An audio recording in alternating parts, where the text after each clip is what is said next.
Hey guys, welcome back to the channel. If you watch our last video, you already know what the Topdon Artidiag 500 is, what's in the box, and why it's actually useful for everyday car owners. This video will be a bit different because we are going under the hood.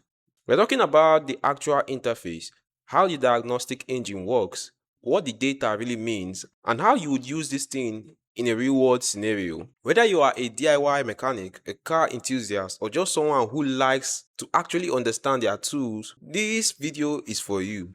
So the first thing you want to do is connecting the OBD2 cable, one end into the device top port and the other end into the car's OBD2 socket. Standard stuff. But here's what I want you to notice. The moment the cable connects to the car, the device shows a VCI status indicator. That's vehicle communication interface. Before connection, it's showing a red or inactive signal. The second it's plugged in and the car recognizes it, that flips to green. That green signal is your confirmation that the device has established a connection with your car's ECU, the engine control unit.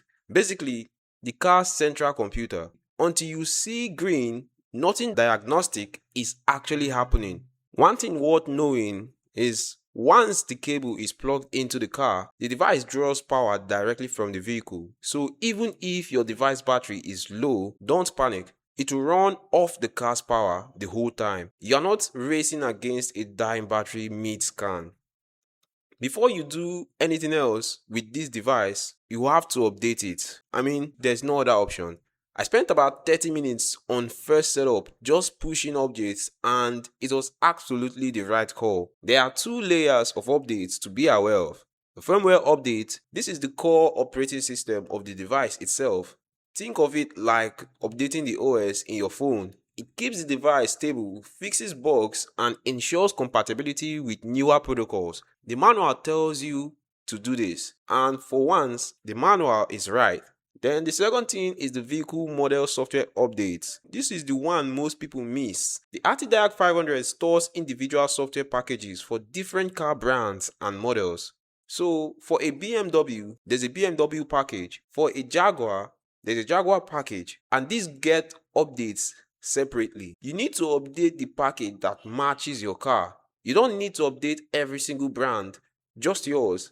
Find it in the software update section, select the vehicle brand, hit update, and let it run. It took longer than I expected, maybe 5 to 10 minutes, but it's a one-time thing per update cycle. Why does this matter? Well, because the vehicle software package is what allows the device to correctly interpret your specific car's fault codes, speak its communication protocol, and run accurate reset. An outdated package on a newer model year can give you incomplete or misleading data. Quick sidebar on a feature I genuinely wasn't expecting to be this useful. The built-in screen recording and screenshot tool. To access it, swipe down from the top right corner of the screen.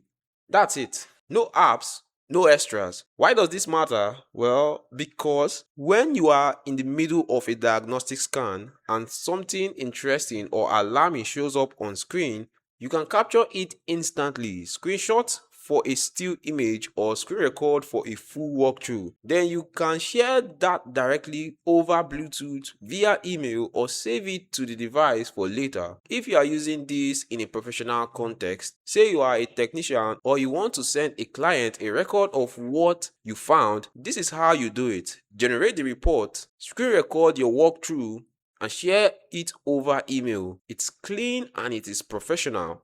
Okay, now the main event. Here's how an actual diagnostic scan runs from start to finish. Step 1. From the home screen, tap Diagnostics. You will see a search field. Type your car make. In my case, the Jaguar. The device pulls up the matching profile. Then you are going to select the diagnostic type. You can select from either automatic or manual. I'm going to go with automatic. But you can select manual if you know exactly what you want to scan for. The device will automatically detect your vehicle's VIN. You can just select it from the drop-down menu. Then it has established a connection revealing your vehicle information. Next, you click on confirm and the device is going to establish a connection with your vehicle.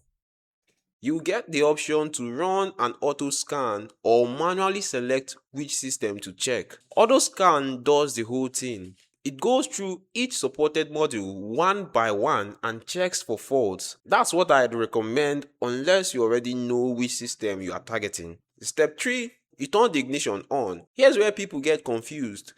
The device will prompt you to turn on the car ignition, but it doesn't mean start the engine.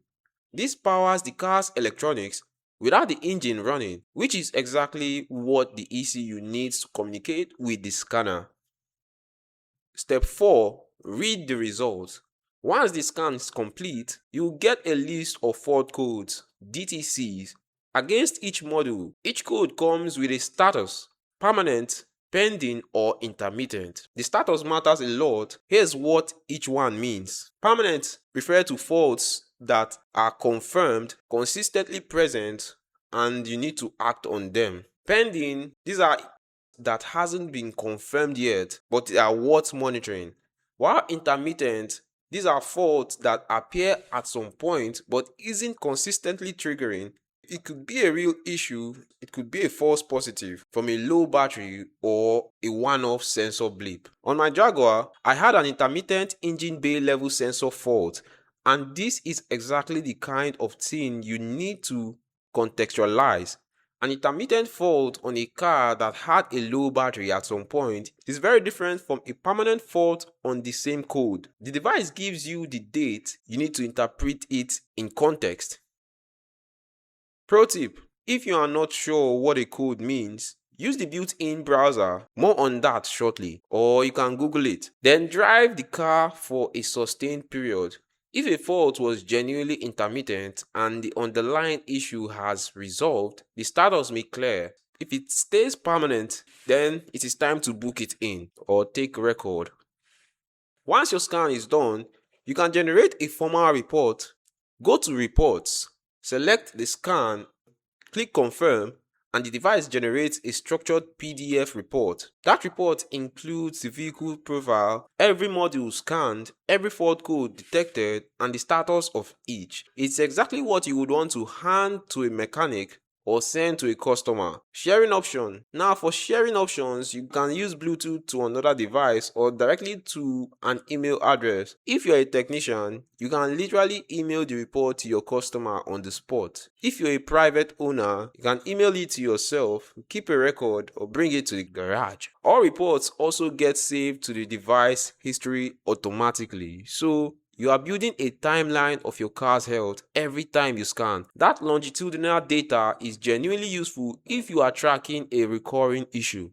Now let's look at the service resets, what they are and when to use them. The ARTIDiag 500 supports 6 service reset functions. These aren't diagnostic tools, they are post-maintenance tools. You use them after you've physically done the work to tell the car's computer that the work has been done. Here's the full list and when each one applies. Oil reset. This applies after oil change. Reset the oil life counter and recalculate the next service interval based on your mileage. Throttle adaptation. After throttle body cleaning or replacement, you can recalibrate the idle position so the car doesn't hunt or surge at idle. Steering angle sensor reset, SAS. That's after wheel alignment or steel component replacement. Can reset the 0.4 the steering angle, which feeds into stability control system. Tire pressure monitor reset, TPMS. This comes after tire rotation, replacement, or pressure adjustment. Can reset the baseline pressure the TPMS monitors against. Battery management reset, BMS. This comes after battery replacement. You can tell the ECU a new battery is fitted so it recalibrates charging strategy. Skipping this can cause premature battery failure. Electronic parking brake reset, EPB. This comes after rear brake pad replacement on vehicles with electronic hand brakes. It retracts and rebeds the EBD actuator. To run any reset, go to Maintenance, select the function, choose your vehicle model, confirm the preloaded VIN, and follow the on-screen prompts. The process walks you through each step. It gets mostly completed in under 2 minutes. One thing that is very important is these resets only make sense after the physical work has been done. Resetting your oil life counter without actually changing the oil doesn't do anything useful. It just gives you false data. Now we are going to go over to live data, the real-time sensor monitoring. This is where it gets genuinely interesting for the more technically minded. The ArtiDiag 500 can pull live data streams directly from your car's sensor in real time. While the engine is running, you can display up to 4 data streams simultaneously on screen. Some of the parameters you can monitor include engine RPM, battery voltage, across the battery terminals. Then we also have the mass airflow. This is how much air is entering the engine. And the last thing we have is oxygen sensor readings. These are pre and post cat O2 sensors useful for diagnosing fuel mixture and catalytic converter efficiency. In practice, connect the device, go to live data, start the engine, and you see values populating and updating in real time. Step on the accelerator and watch the RPM climb. Rev the engine and watch the MAF reading spike. It's a surprisingly immediate and tactile way to understand what's happening inside your car. For diagnosing intermittent faults in particular, live data is invaluable. If a sensor is reading correctly at idle but drops out under load, you see it happen in real time. Something a static fault code scan can't really tell you. Now we're going to head over to the built-in browser and DTC library. Here's a feature that's easy to overlook but genuinely changes how you use this device. There's a full Google Chrome browser built in. You access it from the library section on the home screen. From there, you can open Google Chrome, browse normally, search fault codes, look up technical service bulletins, check forums, whatever you need. You can even open Google Gemini and ask it to explain what a specific DTC means in plain language. Think about what that means in practice. You are mid-scan, you see a fault code you don't recognize, you open the browser right there on device, search it and read about it, understand it, and then decide your next move, all without touching your phone. The DTC library on the device itself is also pretty stacked. It has definitions for the error codes it detects built in, but the browser gives you the wider context. There's also a battery voltage reader accessible directly from the home screen. Separate from the live data stream, quick one-tap access to your battery voltage. Simple but handy for fast health check without running a full scan. Now looking at history, which is your car's diagnostic timeline, everything gets saved. Every scan, every report, every screenshot, every screen recording, all of those data is stored in the history section. From history, you can pull up any previous report, review the fault codes from that session, compare against a more recent scan, and see whether issues have been resolved or got worse over time. If you screen recorded a walkthrough, it will be in there too with the timestamp. For professional use, this is your audit trail. For personal use, it's a health log of your car. Either way, the fact that it auto saves everything without you having to think about it is the right design decision. So from a technical standpoint, here's where the ArtiDiag 500 lands. The hardware is solid. Android 11 base, 2GB RAM on a quad-core 1.5 GHz processor with 32GB storage. For what this device does, that's more than adequate. The 5-inch TFT touchscreen is clear and responsive. The build is robust enough for a workshop environment. The software is where it shines. The diagnostic engine handles AutoVIN well. 30 seconds detection is fast. The fault code coverage across PCM, TCM, ABS, and SRS is the core you need for most real-world issues. The live data implementation is clean. The report generation is genuinely professional.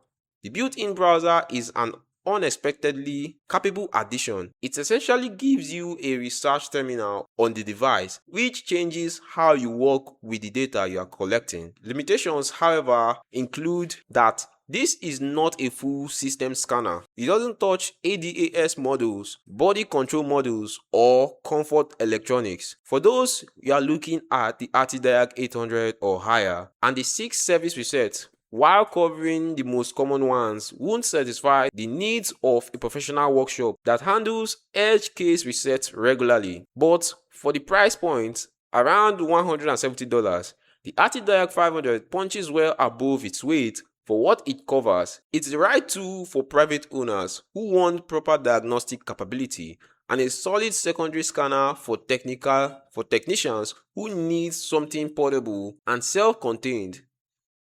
That's the technical breakdown. If you haven't seen the first video, the link will be in the description. It covers the unboxing, the setup, and the non-technical side of this device. If you found this video helpful, do well to leave a comment below if you have any questions. Subscribe and hit the bell icon so that you don't miss any of our latest video. And I'll see you in the next one. Thanks for watching. Bye bye.